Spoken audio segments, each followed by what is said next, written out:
Tollywood star hero Janasena అధినేత ఆంధ్రప్రదేశ్ రాష్ట్ర ఉప ముఖ్యమంత్రి పవన్ కళ్యాణ్ గారి గురించి మనం ప్రత్యేకించి చెప్పనక్కర్లేదు.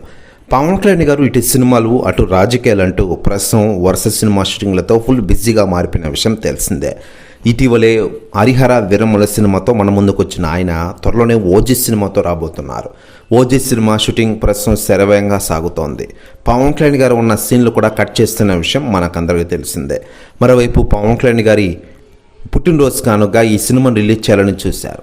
కొన్ని కారణాల వల్ల అది వాయిదా పడిన విషయం తెలిసిందే. త్వరలోనే సినిమా రిలీజ్ డేట్ని అనౌన్స్ చేసి సెప్టెంబర్ 25న గ్రాండ్గా రిలీజ్ చేయాలని చూస్తున్న విషయం మనకందరికీ తెలిసిందే. మరోవైపు పవన్ కళ్యాణ్ గారి గురించి సెలబ్రిటీలు స్పందిస్తూ ఉండగా తాజాగా యంగ్ టైగర్ జూనియర్ ఎన్టీఆర్ గారు సంచలన వ్యాఖ్యలు చేశారట.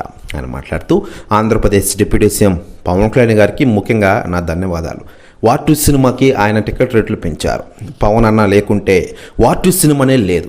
ఆయనకి ఎప్పటికీ రుణపడి ఉంటా నేను అంటూ కొన్ని కీలక విషయాలు వెల్లడించారట యంగ్ టైగర్ జూనియర్ ఎన్టీఆర్ గారు. ప్రస్తుత వ్యాఖ్యలు వైరల్ అవుతున్నాయి టోటల్ తెలుగు ఇండస్ట్రీలో. మరోవైపు పవన్ కళ్యాణ్ గారి లేటెస్ట్ సినిమాల విషయానికి వస్తే ఓజీ సినిమాతో అలరించబోయే న్యూస్తో త్వరలోనే మన ముందుకు రాబోతున్నారు. ఈ సినిమాని రిలీజ్ చేసే ముందు ట్రైలర్ కూడా రిలీజ్ చేయాలని చూస్తున్నారు. ప్రీ రిలీజ్ ఈవెంట్ కూడా గ్రాండ్గా హైదరాబాద్లో నిర్వహించాలని చూస్తున్న విషయం తెలిసిందే.